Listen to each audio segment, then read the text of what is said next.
You already know what it is, man. This is Doggie Diamonds TV. You know how we start the show with the promo to make sure that y'all know y'all could get promotion for me on my whole network. Just hit me up on Instagram at Doggie Diamonds, man. Y'all should already know what to do, but if you don't know what to do, listen, hit me up at Doggie Diamonds on Instagram. You could be on my X account, my Facebook, my YouTube community, my Instagram story, my Threads account simultaneously, all at once. Now, word from the sponsor. This is not a documentary. It's not a cartoon either. It's a commercial.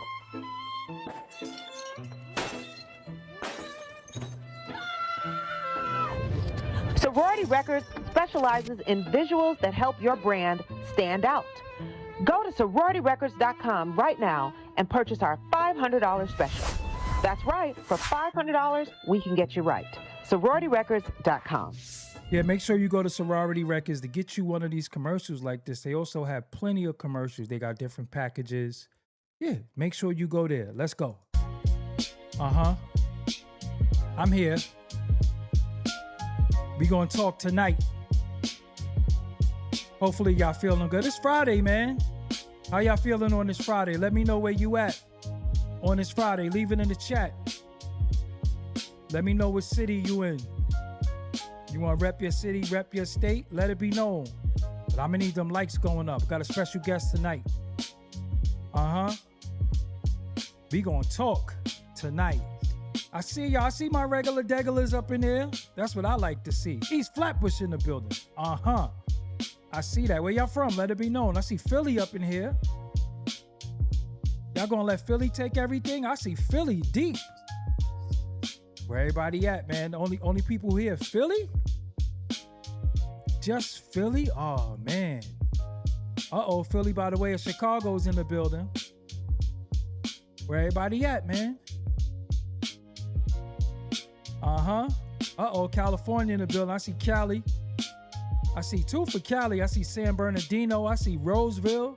California in the building. Don't forget. Doggie Diamonds did this. I see Vanderveer. I see the Veer up in here. Wow, the Veer up in here. Shout out to East Flatbush in the building. All right, y'all. So let me come up on the screen real quick and just let it be known. Put my shades on. He taking a drink. Let him know who I got with me tonight. Yes, sir. Yes, sir. Zeke Black, Feed the Wolves. Spanish Harlem is in the building. New York City, East Harlem. East Harlem is in the building. Spanish Harlem is in the building. You grew up in Spanish Harlem? Yeah, I grew up there. Well, after 5 years old, when I was born, my mother lived on 130th Street. My family's like one of the original families that moved in Taft Projects. Then my mother met my pops. They moved everybody moved to Queens. So Wow. I lived in East Elmhurst, Queens from 1 to 5 years old. Wow. And then on 100th Street and Northern Boulevard. Got That you. house is still there. It's a yellow house. Wow, still there? And my mother and father divorced, and we moved back to Spanish Harlem. But what we would call Mafia, the Italian section, 117th between 1st and 2nd Avenue.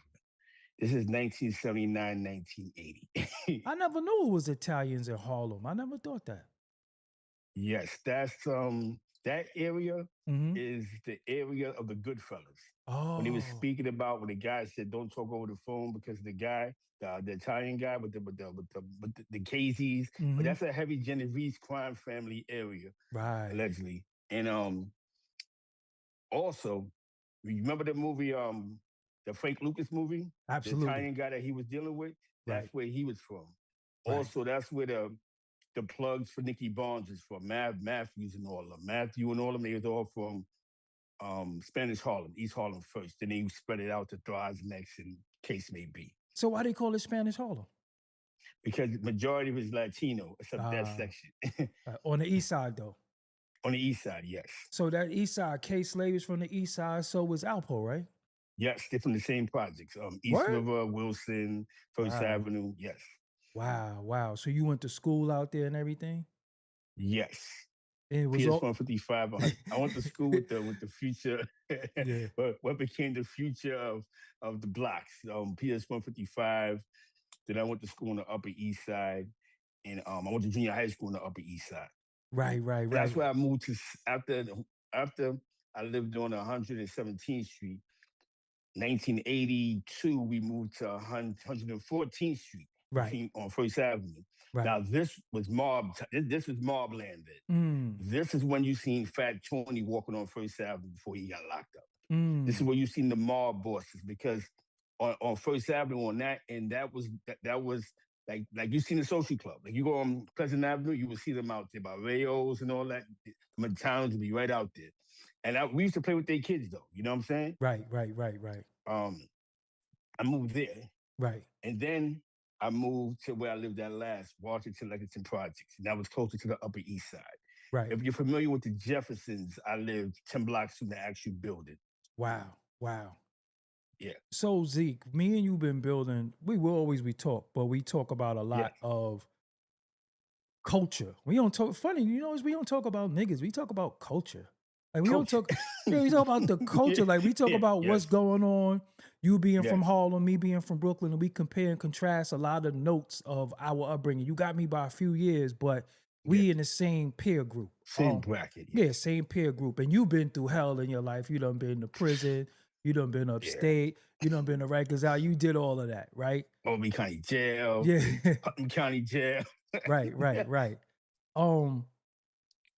But we seen the changes in hip hop and how it affected New York City and even the world. Because remember, I was talking to you earlier and I said, should I say New York City street culture affected New York? And you said, nah, it affected everybody. Why did you say everybody? Because people began to run without trends. Like from dressing, remember the whole dress code thing, like Pumas, Nikes. People would come from all over the world to come to 125th Street just to go shopping. Right. People started the jewelry, they began to mimic what they thought of what we was doing. Even from as big as the 5% nation has gotten, they still tie themselves to Brooklyn. You know what I'm saying? Right. The movements, the Israelites coming out of Brooklyn and Harlem, a lot of them still tie themselves to New York City. Because like Harlem was like the first Black capital of the world. Right. And then Brooklyn became like second to that. Like Bedford-Stuyvesant, Mecca, Medina. Crown Heights, Mecca, Medina. East New York. Yeah. So when most of our elders, when they first came to America, definitely the West Indians, they hit Florida first. Then after they get Florida, they come to the big city. Most of them land in Harlem, Spanish Harlem, or Brooklyn. Flatbush. Yep. Right. So the world began to follow that. So now think about it. If you went to North Carolina when you was 10 years old and you went there with how you dressed in New York, your cousins want to mimic that. Oh, Dad, I want those Pumas. I want those Lees. I want that Antigua shirt. That is dope. You know what I'm saying? Like, they began to take those elements. Right. And I think from those elements, they began to follow how we rapped, how we broke, how we was breakdancing. And they just, you know what I'm saying? They took our energy. They started to pick up on our energy. We had because we had the media spotlight on us. We had everything going on. We had the riots, the Blackout 77. We had the hammer-on buses. Remember, when the RICO was written, the feds really hit New York City first. Right. Some big cases was coming out of New York. Right. The mob cases, even the big RICO cases that when they would snatch up them Italians, all that was New York media. You know what I'm saying? Right. And bad press sells. So the people see that and they want to mimic that. Right. So what we was talking about earlier was we were saying that early hip hop dudes used to be having on like netted shirts and shit like that and half cut off shirts. Yeah. Fucking. This is coffee party people. Yeah. For 4 years. This is coffee. Drinking. They used to have on penny loafers and shit like that and be rapping. But then the street hustler, started wearing, they would have on suits, they would have on, or tech suits and all that. They would have on the Nikes, they would have all that.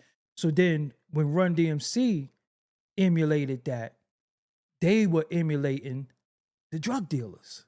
So that's how that infected hip hop style of dress, because this is how the drug does. And even the mob dudes would dress in tech suits when Tech they suits. when they wasn't Yes. wearing suits. They would be, you know what I'm Yes. saying? They was wearing the Sergio Tacchini and all them suits, the Yep. Adidas suits and all that. They would wear that. So yeah, we had that going on. So Yes. once that affected hip hop, now the criminal element is interjected based off of the fashion. Yes. Because they brought us out of them, you know, niggas wearing spikes and feathers in their hair. Right Remember, to niggas the used to head. wear, Yeah. niggas used to Yeah, wear yeah, they wild was wild, shit. man. They was wild. Niggas used to wear wild shit.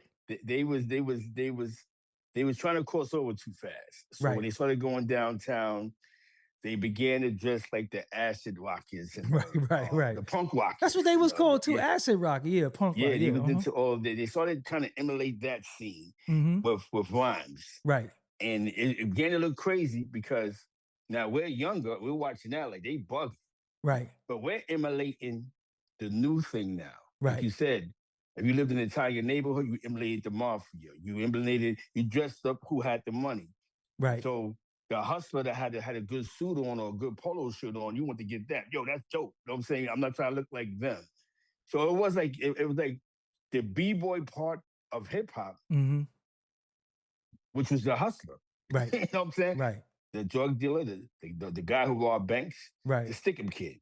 Right. They was the fashionable ones because in the time that we're speaking about Doggie Diamonds, New York City was in a recession. Right. Not just the United States of America. So every black family or Latino family really didn't have no money. Right. Unless you had a good father who worked for the city or Shit, a city good jobs mother. were scarce back then. Yeah, they were scarce back then. Right. So when you seen the neighborhood pimp with some ballies on, you know what I'm saying? Right. I want them ballies. I want to be fresh. Right. And we took into that like AJ Lester, ironing our pants in the morning, getting our shit creased and all that. That was definitely from the hustlers. We got that from the hustlers. Right. So okay. And then and see that's some of the inception. But I want to and then when we touched on too, even Rakim hung with the Rakim was guard, right? He was part of the Nation of Guards and Earth, but he dressed like the hustlers. And even on the back of his album cover is the real 50 Cent, Supreme Magnetic, and his brother Rap.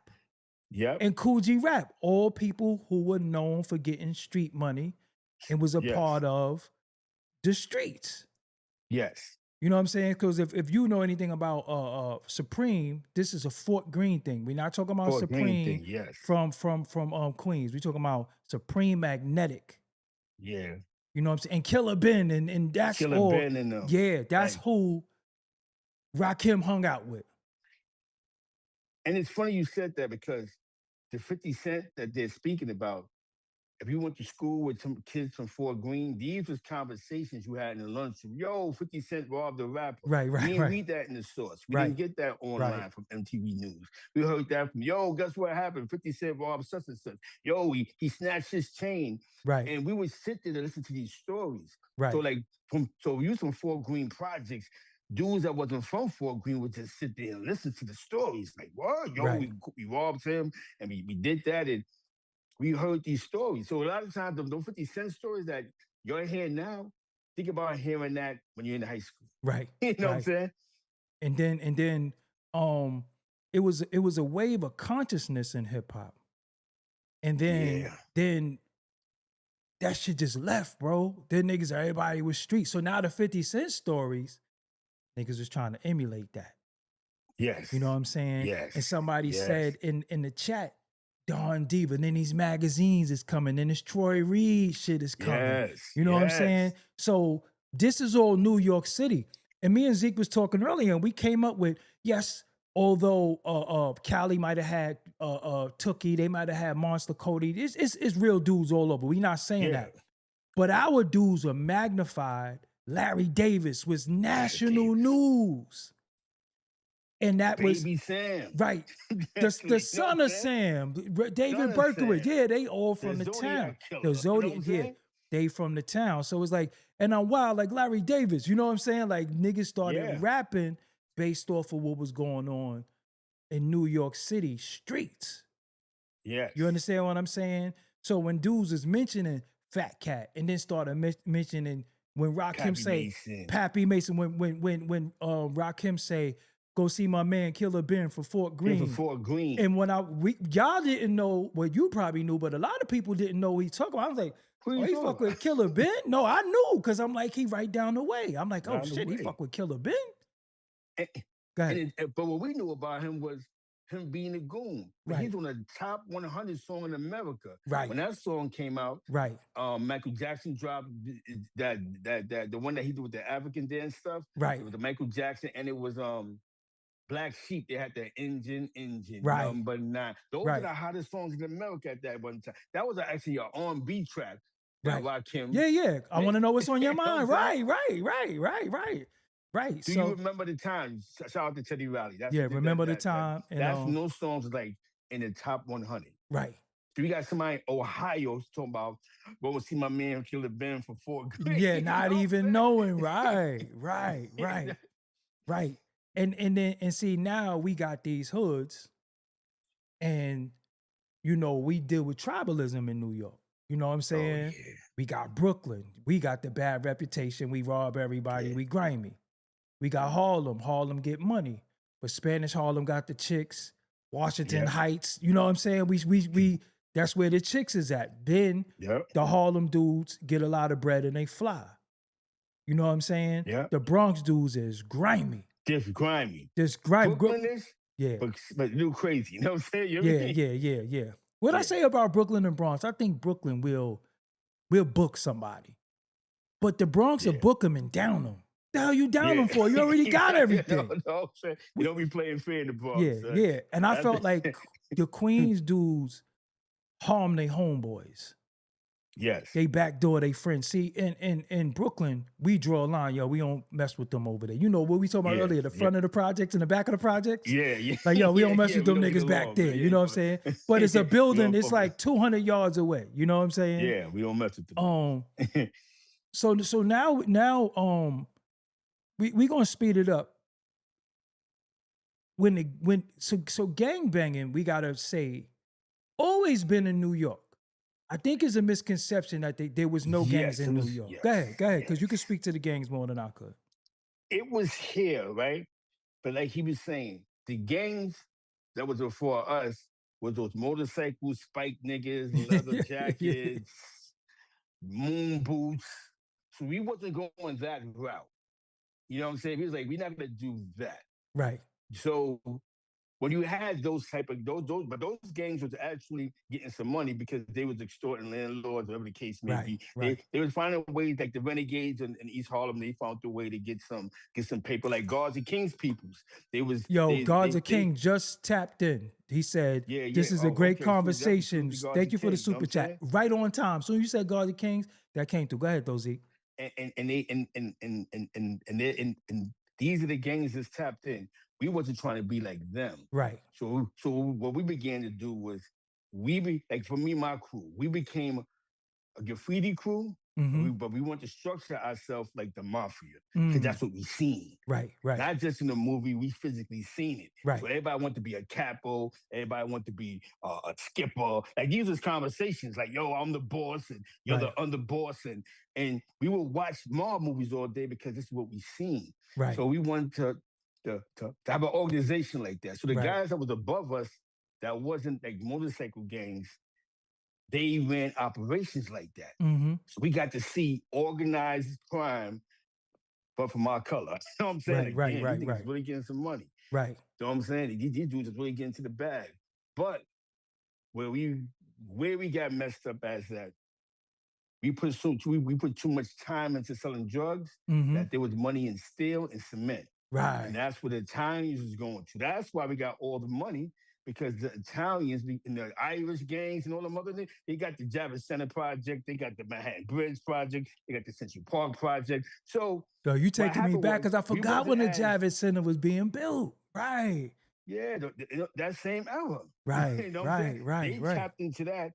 So leave the streets to them. When we see those documentaries and they say that, they really left it to us. So now we wasn't only thing that we had that was good was we had God bodies. We had a bunch of gods. Right, right. Even if it wasn't God body, one of your best friends was God body, and you heard knowledge all day, and you built. Everybody wanted to be Muslim. It was, but we didn't have the guidance of thinking. Let's go downtown. You know what I'm saying? You know what I'm saying? That's where the real money's at. The real money's in these buildings that they building. And I think Akbar, he sort of changed that from Brooklyn when he started doing the coalition. But now look, let's rewind it. When we talk Akbar, we're talking Wolf from The Education of Sonny Carson, which showed the early gangs. Yeah. You get what I'm saying? That showed the early gangs. Wolf is Akbar. It's the same person. You know what I'm saying? Your sucker think he good. So that is Akbar, who later on was known for being one of the early guards, you know, and had a lot. But you had the Black Spades, you had the Tomahawks, you had the Jolly Stompers, and even the movie Gangs in New York with the white boys. Yeah. See, everybody always say gang banging in Chicago, gang. No, we had gangs out here too. Yeah, it's bugging out here. We got the Westies. They was losing their mind, the mentality, you know, the Zips and Canarsie. Right, You had the little cliques. You had and even the crime families. The crime families was gangs. The Genovese crime families against the Banano crime family. The Gambino. The Bath Avenue crew. Yep. So gang online right now going crazy. Right. So I want people to know that the gangs always was in New York. Don't get it twisted that when y'all started seeing the colors come into it, because now even in, you know what I'm saying, that even when our time, you know, we had Decepticons, we had Low Lives, we had the A-Team, we had me, I was a Raider, we had Autobots. Shout out to my people over there on St. John's and Prospect and all that. Shout out to them on the Johns. Shout out to my man Balance. Right. So we had gangs in New York. So what happened was, once people started realizing that when the hip hop thing came into play, most of the hip hop shit was funded by a street dude early on. For the shows. They was booking niggas they was booking rappers for their entertainment. Yeah. They was really booking rappers. Yo, get a nigga 5,000. He gonna come beatbox all night. Dougie Fresh used to get booked. All the rappers used to get booked by the drug dealers. Not only that, the basketball tournaments in the hood, the hustlers used to have the basketball teams going against each other. Whole Rucker. Yeah. LG, the Franklin. Gauchos. Right. Even Queensbridge. Don't ever forget about the Bridge. The Bridge had a lot of great tournaments come out the Bridge. LG had tournaments by 117. They had tournaments. So the street shit always been there. The hustling always been there. But when the hip hop got invaded by those guys that said, hold on, I could take 10 racks and make $1 million. That was the beginning of the end, bro. That was. It really was. It was. You got to think, right? You had Fly Tie, who had Cold Chillin'. Right. Prism, right? But Prism, I believe, was ran by Lenny. Jewish, absolutely. Some Jewish individuals that owned prisons. Mm-hmm. KRS-One, that record label was started by some niggas in the street that owned a porn spot. Right. A DVD spot where they fixed DVDs and dubbed up porn tapes in the Bronx. So the first Bad Boy Records was really from street money. Right. And anything that they pressed up came out their pocket. Them vinyls they got pressed up came out their pockets. Right.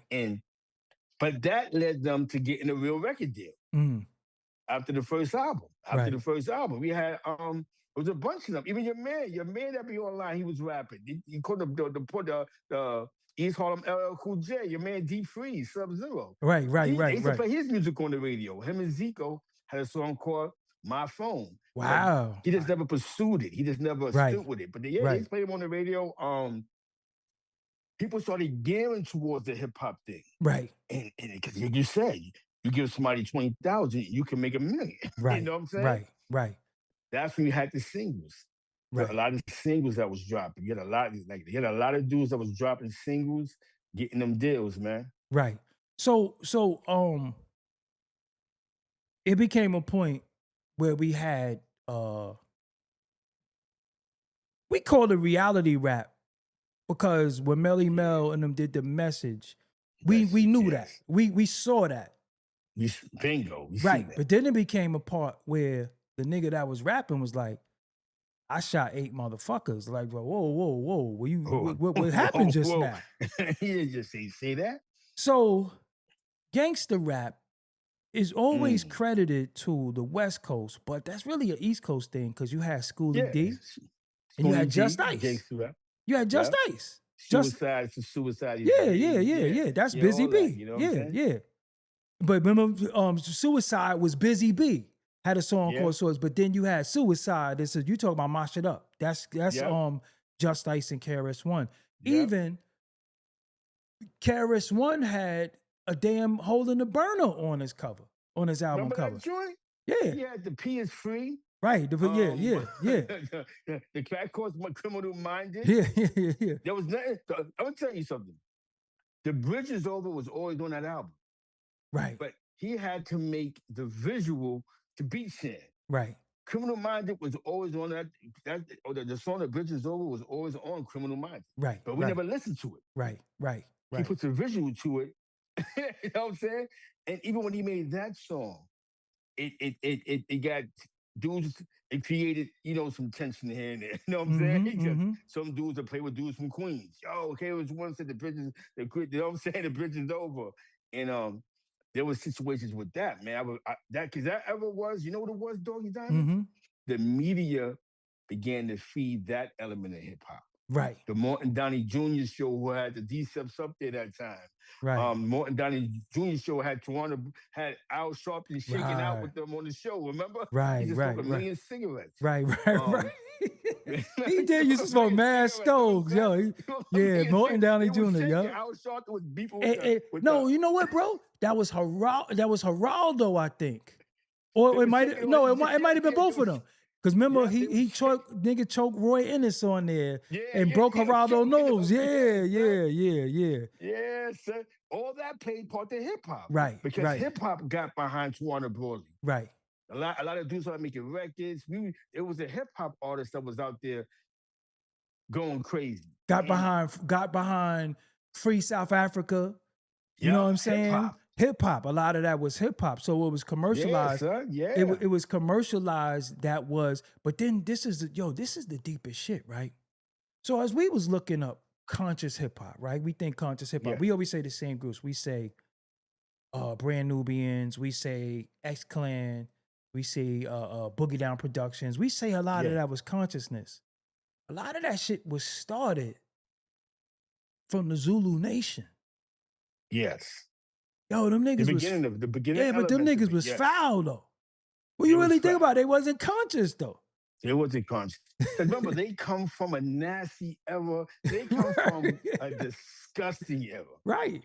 And certain elements of what they was doing wanted to treat what they had like a tribe. That's why I used to say hip hop was in the Bronx. Right. You had to go to the Bronx to get the hip hop because certain leaders in that organization was into tribalism. Remember, your man went to Africa, he watched the tribes, came back, and then he created something that grew bigger than him. Right. Not him, but him and Bugs units, they was able to create something.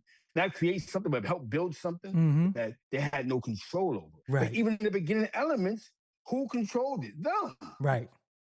How can we say one of the first West Coast hip hop artists was part of Zulu Nation? Right. Ice-T. Right. No matter if you had the dudes in Oakland like E40 in them, or you had the Dale the Funky Humble Sapien and all of them. Right. You had dudes coming out of Cali, but the first one that we seen from Colors was Ice-T. You know what I'm saying? Right. We seen him in Breaking. Right.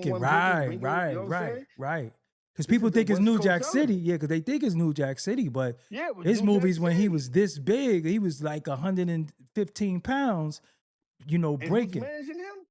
Mickey Benson. Zulu Nation. Yeah, right. So we have to speak about these dirtbags because they was older. Right.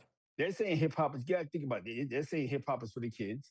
Right. And you see what they did. Know what I'm saying? Right. They found the way to, their excuse is to build something that was, it built something that was great. Right. That's in their heads, right? Because they rich. A lot of them is rich. So the ones that stopped shooting dope and all that, they was the element. They was the security for these clubs. Right. They was think about it. You're right. The man who got one of the first hip hop Grammys, that's that Shocky guy, that Herbie Hancock. Right. For Rocket. The guy that was doing the mixing was Zulu Nation, DST. Mm. He got the idea for making that sound, hanging out at the Roxy, watching Jazzy J and other elements of Zulu Nation DJ with the break beats and the break beats. He just put a visual to it and won a Grammy. Right. This same man, Herbie Hancock, had the score for Colors. He the one that's why Shantae was on it, Big Daddy Kane was on it. Right. Because he had the score. Who was the element to that? Him. Right. You know, Zulu Nation. Yo, right. Put these artists on there, right? This is all Warner Brothers. Let's go into even Rhyme Syndicate Records, Ice-T. MC Everlast came out of that. Stop, House children. What's that sound? Everybody. That was the name of the song. Yep. Everlast. Right. He came out of that. Right. Right. That was basically Baby Zulu Nation. Right. Long Style Bob.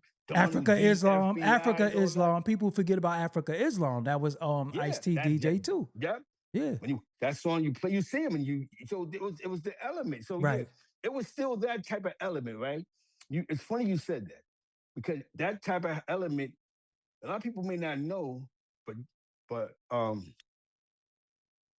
De La Soul DJ used to be up on Kiss FM Revelation time. So when you plug one, plug two was getting spins in like 87. You know what I'm saying? They came from the fruits of the new Zulu, Native Tongues, as you call it. Right. Tommy Boy Records, right? Yep. Native Tongues, Tribe Called Quest, Queen Jungle Latifah, Brothers, Black Sheep, right. Queen Latifah, all that, Naughty by Nature, all that's that new element.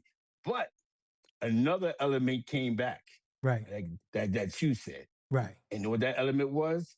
The gangster rap. Right. You know what I'm saying? Right. Because what people don't know is besides people seeing them as these conscious dudes, Zulu Nation niggas was gangsters. Yeah. yeah. Because you said they did do the security for mad clubs. They did do the securities for mad clubs. Yeah, I remember a counter with B.O. I was about 15. I had a show in the Bronx, one of my group. The nigga searched me. And the nigga grabbed my meat. But not on no mook shit though, but he searched me. Yeah. And me being a little Brooklyn, I'm like, yo, what the fuck? Yo. He was like, yo, shorty, go ahead before I fuck you up. Nigga was mad big though. I popped my shit, but I kept it moving though. You know what I'm saying? Yes. But I just thought about that. Because remember back then, that's when we had like Club 2000. That shit was way uptown. You know what I'm saying? That was uptown. Yeah, way uptown. That was popping. Right, right. We had Roseland, but see, Roseland was where all like the kingpins hung out. Right. When they get a plug, go to Roseland. Right. You'll see Boy George there. You will even see your son that be one of my Pistol Pete. He was into that. He was into that crowd. My man Lefty and Gordo from Rock Nation. Like that was the element that hung out there. Little Louis Vega used to DJ in that club. So he played basically more house and freestyle. You might hear 2 hip hop songs. Right. And I'm sorry. It's all that. Right. Only songs that you would hear that come to us. Right. Everything else is freestyle, house, and merengue and salsa. Right. And because I've been to a Louis Vega party before. That's his set. You right. know what I'm saying? He don't play Right. hip hop.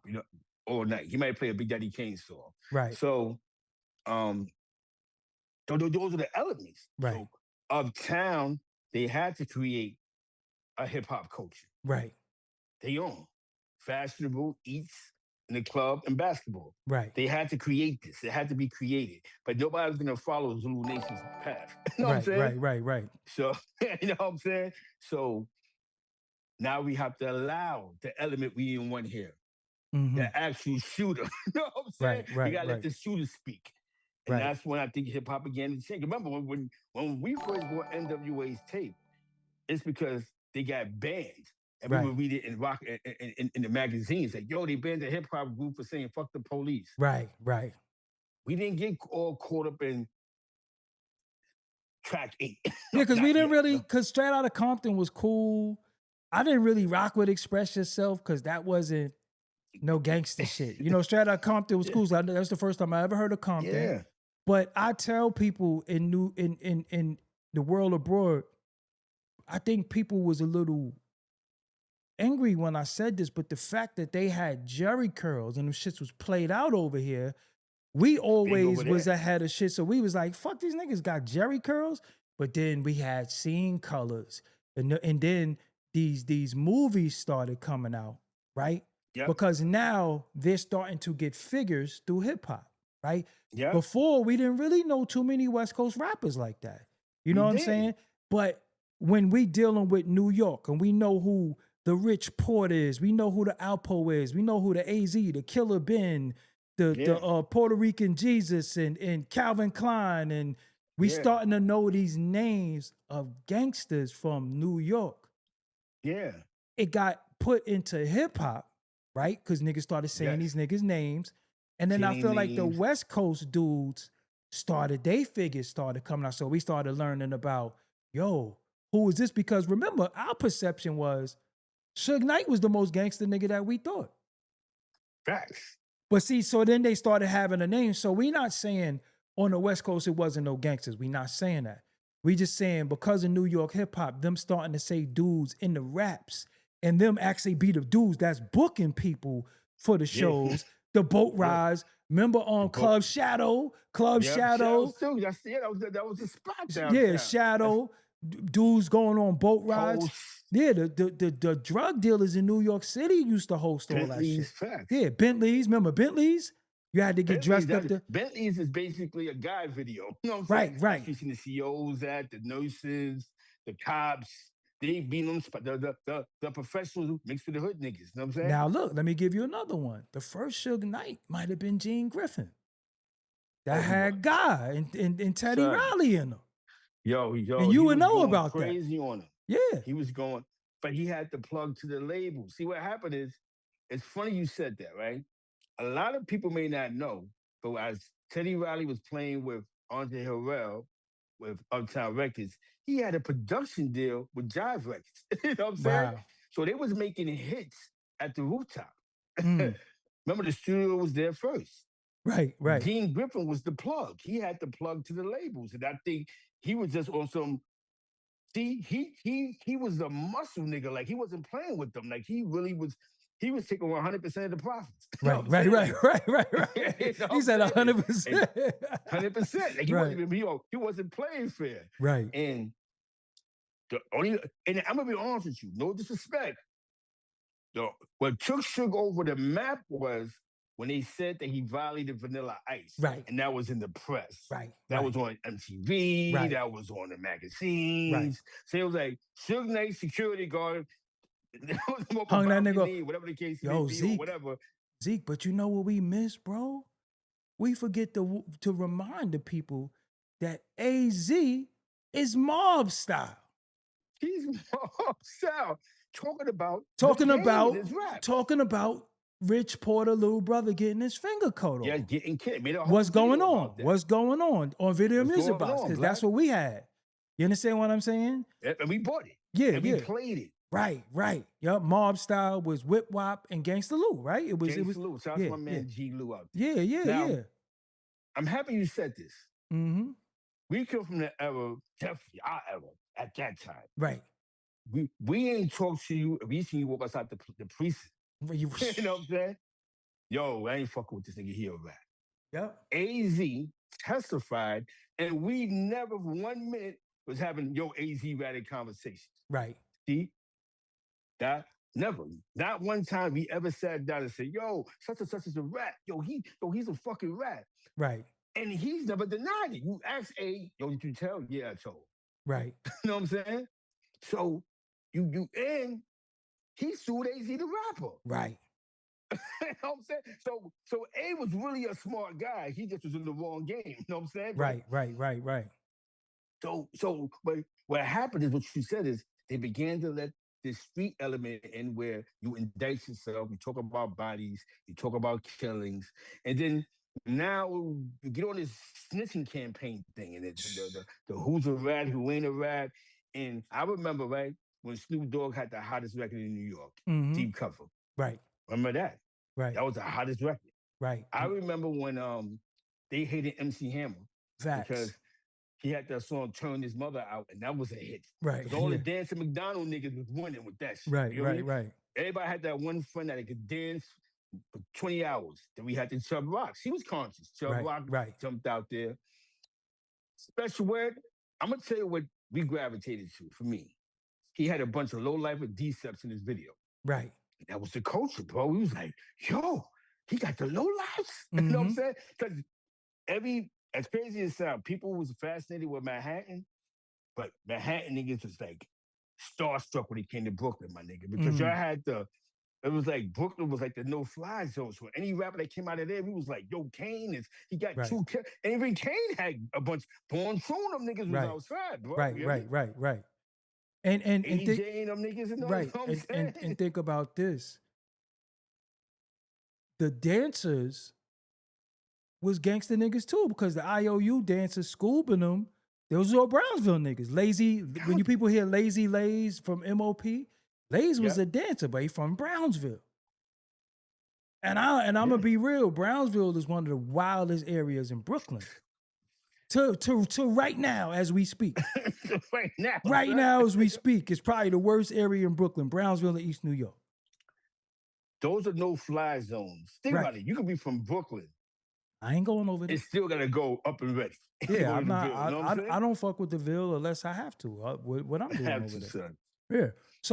So look. So we it's so much to cover. We doing as much as we could. We skipping over some stuff, but we doing as much as we could. Then it became a time where now, if you not a real nigga, nobody want to hear your rounds. Now you gotta be a gangster. You gotta be a drug dealer. You gotta be a shooter, a killer. You know, no ratting, no shit.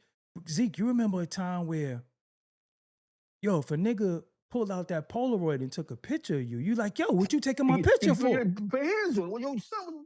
Yeah, you on some cop shit. Remember? Because the D's used to ride past and take pictures of us back in the day. Take a picture of your ass. Because that's how they used to do the photo arrays. They used to have our pic, because if you never got locked up, they would take pictures of us, and that's how they used to do photo arrays. And a photo array is basically a lineup without you being there. So they'll bring the victim to the precinct and pull out a bunch of pictures and say, do you recognize anybody in this picture? And your ass might have been on the corner chilling, drinking a 40, and the D's took your pictures. You know what I'm saying? Yep. So we couldn't even, dudes ain't fuck with the cops at all. Like, it wasn't no, we didn't have no police contact, and the D's knew everybody in the hood by first name. They would do it, so they'll ride past to say your name. Yeah, you have to break out. And police was so dirty. Sometimes if they want you off the streets, they'll direct somebody. Right. See that nigga with the blue hat? Right. He's gonna what? He's the third person on the line. He walk out, blue hat, white shirt. That's the nigga who robbed you. You know what I'm saying? Right. Definitely. Yeah. This is what they was doing. NYPD. And remember they used to get the fiends to say, you want to make $20? They could be like, yeah, put him in the lineup, and he got bagged. Put him in the lineup. Yo, they used to do that in New York. They used to take the custodies and say, you want to make $20? Of course he want $20. He gonna go get 2 dimes or 4 nickels. So they would make the custodies go in the lineup, because remember, the lineup has to be filled with people. They need a few people for the lineup. So they would get custodies off the street. So and then remember, we had TNT. TNT. You know when I seen it change, because you gotta think about it.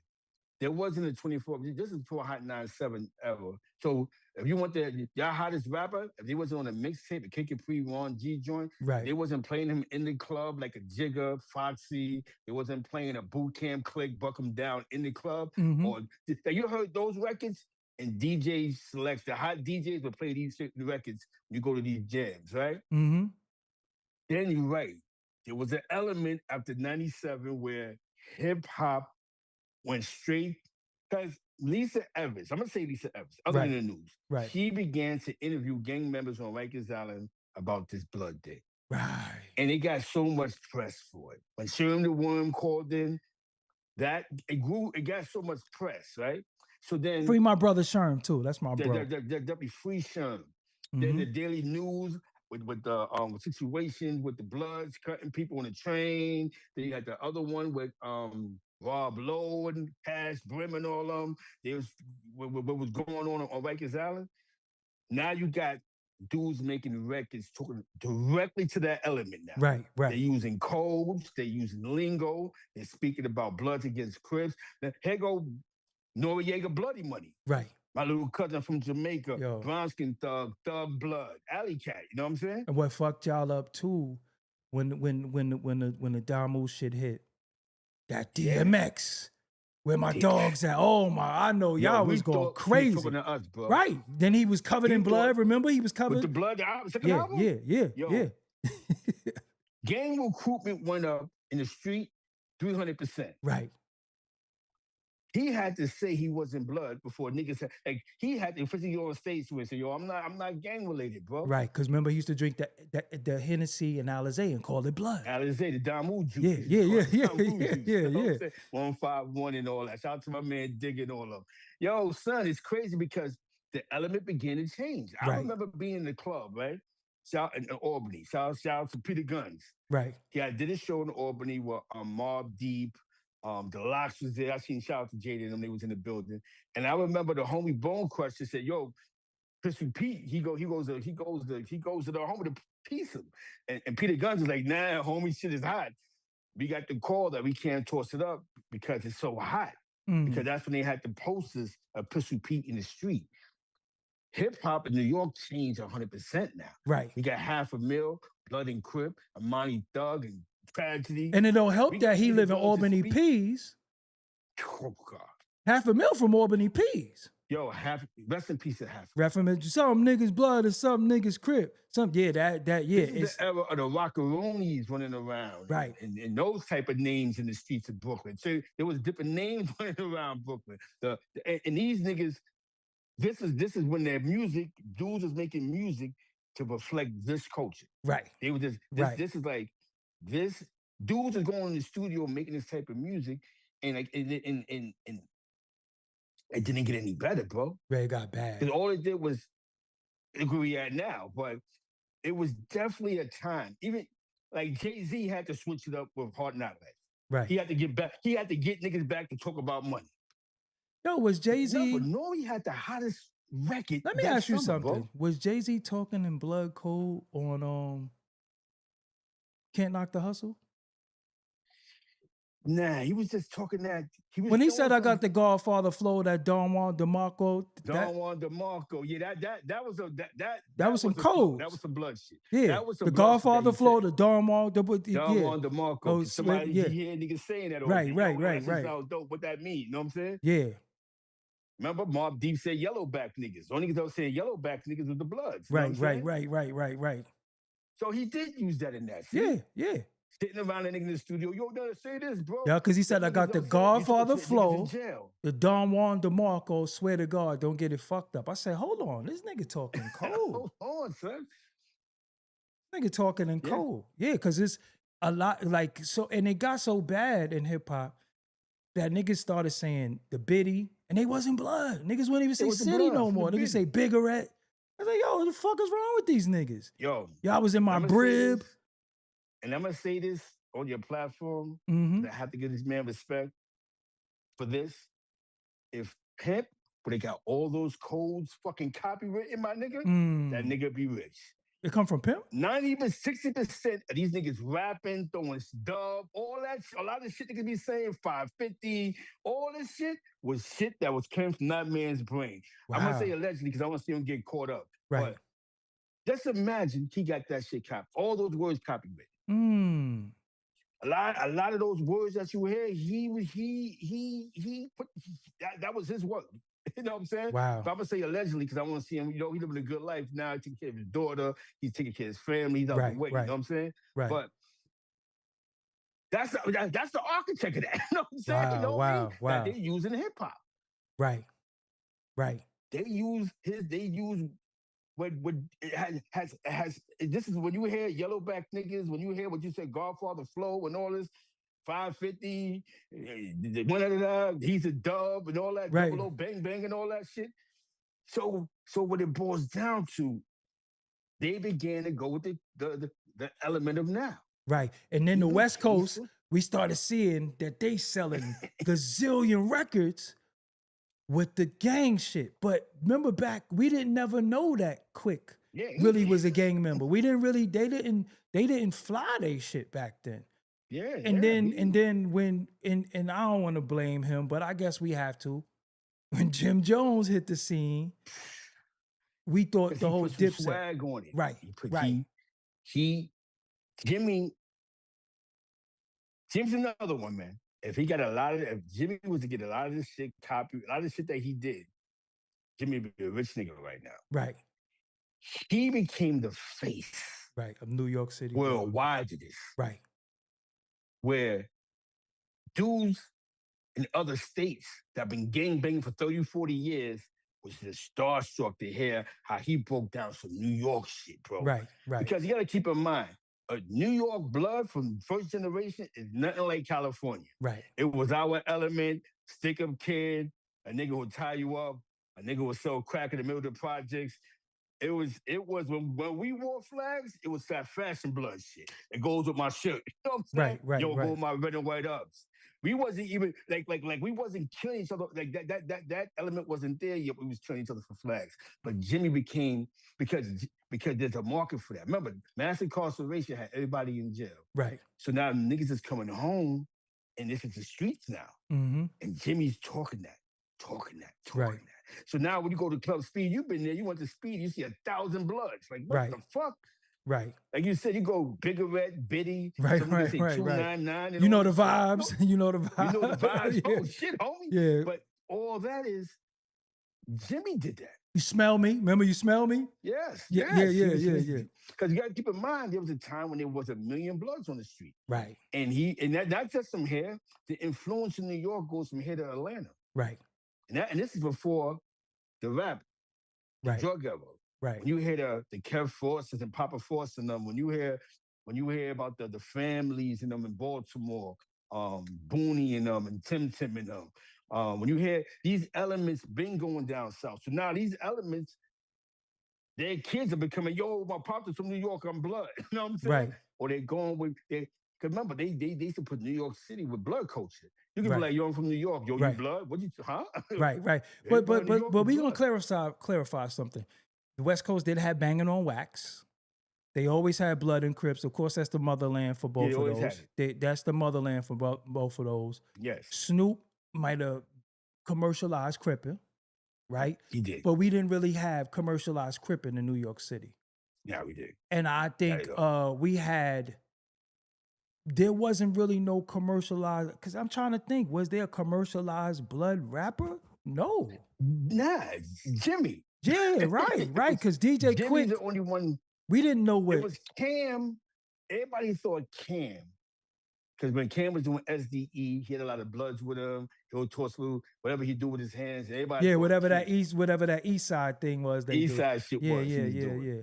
But Jimmy, yeah, you're right. Jimmy stepped up to become the New York Snoop Dogg. That's what he did. Yeah, you're right. So chat and people in the comments, was Lord there? Tariq. Okay, Lord Tariq. We can't forget about Lord Tariq. Yeah, but we didn't know. But he wasn't as big as he didn't. He didn't fly no flag really. Yeah, so hold on, y'all. Audience, the chat, and people on the playback. Was there a commercialized blood on the West Coast that? Because remember, Jim stood next to a star first, which is Cam. Yeah.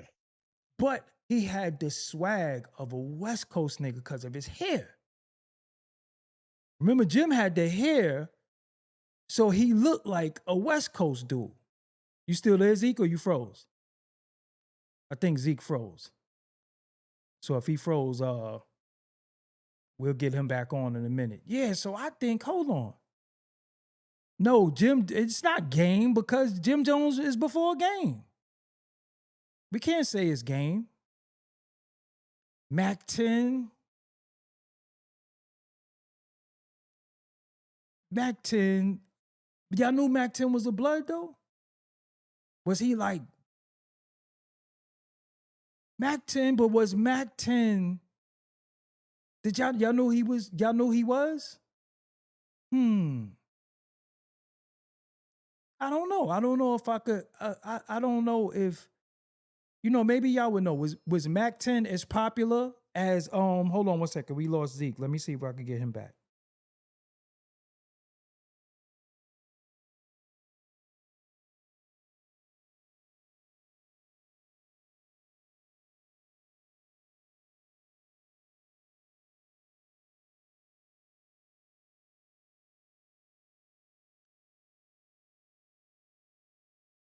Mac 10, should Dub C at one point was more popular than Snoop, right? Cause we didn't even know that Dub C the whole time that dance was the damn Crip Walk, right or wrong, y'all? I didn't know that was called the Crip Walk. I didn't know what the hell that was. I just knew that was his dance. No, Mac 10 is a blood for sure. I think he's from Inglewood, I believe. I don't want to say what that's what I'm saying. I don't want to say what part of where he's from, but he's definitely from Inglewood.